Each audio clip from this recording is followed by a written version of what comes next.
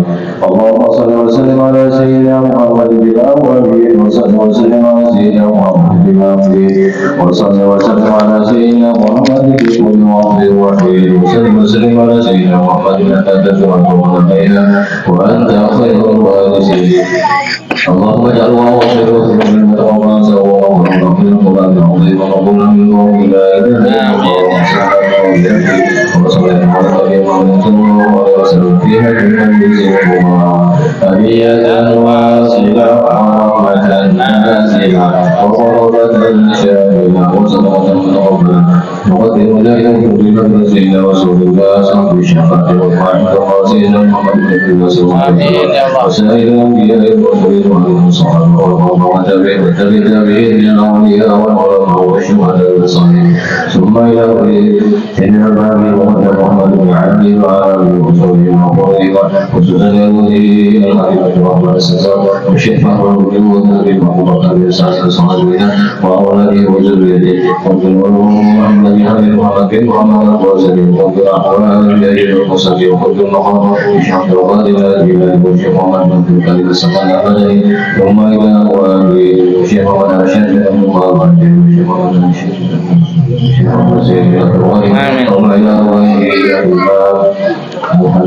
الإمام محمد بن إدريس الشافعي الحبيب علي محمد بن حسين الرشيد ثم إلى وحي والدينا ولجميع مشايخنا ومعلمنا ومن علينا أجمعين ولجميع المؤمنين والمؤمنات والمسلمين والمسلمات واغفر له وارحمه وعافيه وارحمه من يا اللهم أجعل رحمة وشفاء ونعمة على جميع القبور من المؤمنين والمؤمنات والمسلمين والمسلمات والمؤمنين اللهم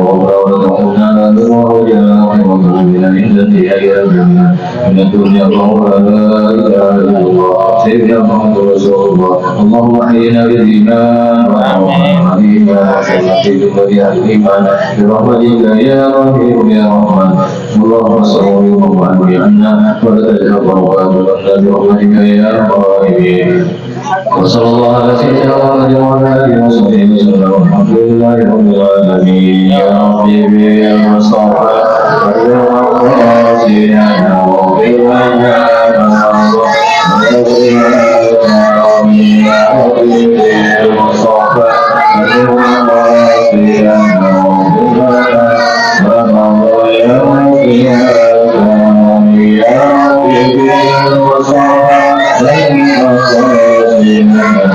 وقنا